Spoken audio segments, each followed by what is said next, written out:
In 2017, I descended towards rock bottom. I lived there rent-free for 3 years. That's the thing about collapse. It's not cinematic. It doesn't arrive with a soundtrack. It's very incremental. It's adjusting to a lower standard, one decision at a time, until the new normal would have horrified the old you. By this point in life, most people I knew were carrying something heavy. Divorce, debt, regret, drinking that had quietly crossed the line years earlier. Mine just happened to become visible. I was in my 40s, a father, a business owner, a man who had spent 17 years commuting over 2 hours a day for work in the city. Close to 20 years of drive-through fast food, highway traffic, and the belief that grinding long enough would earn some sort of stability. But before I get into it, please like, subscribe. Don't be a poser. Eventually, I got tired of the commute. So a friend and I opened our own tattoo shop closer to home. No more driving, no more answering to someone else. Just two middle-aged guys betting on themselves like the American dream was still a thing. The only affordable rent was in a town we really didn't want. The kind of place that feels worn down, slightly tense, and broken. Ironically, it was the same town where I'd started tattooing 20 years earlier. The place I thought I had outgrown. Life has a way of circling back to see if you've actually changed. So, next door to our shop, there was a pub owned by someone I had known since high school. There are people who live in your unfinished chapters, and she was one of them. My now ex-wife always sensed it, and she wasn't wrong. The boundaries blurred slowly. Shared hours, shared stress, shared conversations that felt alive in ways long marriages sometimes don't. I didn't wake up planning to dismantle a 20-year relationship, but I didn't stop it either. Divorce is harsh lighting and expensive paperwork. It's dividing tools and holidays and routines like you're liquidating inventory and friends. Then it's quiet. It gets heavy. My daughter stopped speaking to me for over a year. No screaming, no spectacle, just silence. The kind of silence that rearranges you and slowly drives you crazy. I had built my identity around being a husband and father. When that cracked, I didn't have much underneath it. Just ego, regret, tons of empty space and too much time. So I filled it. Alcohol first. It was close. It was normal. It didn't look dangerous on the surface. It looked like coping until it wasn't. Then other substances entered the picture. Harder ones. I won't romanticize it. I wasn't chasing fun. I wasn't trying to be reckless.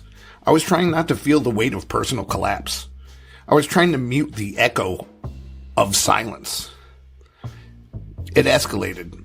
I was still running a business, barely. Showing up unpredictable, wired one day, drained the next. Big ideas followed by total indifference. My business partner eventually walked away. I don't blame him. When someone is unraveling, clear the blast zone. The entire time I was in therapy, on medication, talking about accountability while chemically avoiding it. You can't heal and destroy yourself at the same time. Eventually, I implied to some people that I didn't care if I was alive anymore. That triggered a wellness check and the police showed up. It escalated quickly. I wasn't calm. They acted like cops. It ended with 2 broken ribs, a fractured orbital, under arrest, and staring at the ceiling of a jail cell. And there's nothing romantic about being in handcuffs in your 40s. It's not poetic. It's not rebellious. It's humiliating. Probation followed, drug tests, check-ins, the slow realization that you've reduced your life to peeing in a cup for compliance. And then COVID hit. The probation office closed. The world shut down, and I was told I was done. At first, it felt like relief, but it wasn't. The structure disappeared. Distraction disappeared. The world shrank. The feelings of anger, resentment, and regret expanded. The days blurred. The nights got crazier. The circles around me grew smaller and darker. I was an observer. I was in it. I had friends disappearing, dying, and getting arrested on the regular. Meanwhile, I kept reaching out to my daughter. Nothing. 15 months. And then one day, a simple text, just a sentence. No reconciliation, no swelling music. But it interrupted the story I had been telling myself, that none of this mattered. Around that same time, after one too many nights of volatility, I was actually banned from the pub that my partner owned. You can't come in. It sounds small, but it wasn't, because that place had become my nightly orbit. Remove it, and suddenly there's space. Space forces a little bit of clarity. And for the first time in years, I sat still long enough to see the trajectory clearly, and it didn't end well. It ended small. It ended alone. It ended in a place where nobody cares how complex you think you are. Somewhere along the way, I had absorbed the idea that volatility meant depth, that chaos proved you were alive, that burning something down was proof of intensity. Up close, chaos is ugly. It's kind of cliche and it's small. I was tired of being predictable in the worst way, so I stopped.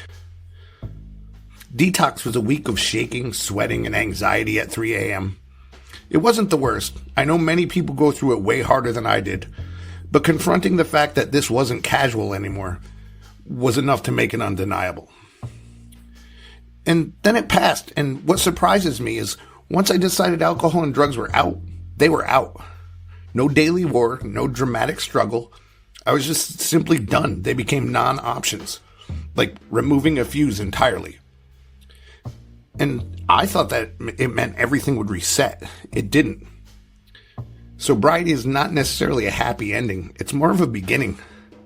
It's the moment you stop digging the hole deeper, but the hole is still there. I had still blown up my life. The silence still existed. The damage still needed repair. The years don't rewind. Sobriety doesn't rebuild your life. It just stops you from actively making it worse. It's not glamorous, but it is powerful. Now, when everything feels unstable, culturally, economically, personally, I have one thing that I can rely on. I don't drink, I don't use. That boundary is mine, and protecting it gives me something I hadn't felt in years. Self-respect. Not pride or performance, just actual self-respect. Sobriety gave me consistency. It gave me the ability to answer my phone without dread. Getting clean did not solve all my problems. It didn't rewrite history. It didn't magically repair every relationship. It didn't suddenly make the world coherent. It just stopped me from ruining it further. And when you're down in it, that doesn't seem like much. But when you step away and look back, you realize it's monumental. And I don't know if any of you need to hear this, but there was a time when I wish I had. But just hold on and weather the storm, because at some point it can get better, but you do have to put in the work. Thanks again. This is Slack Signal X.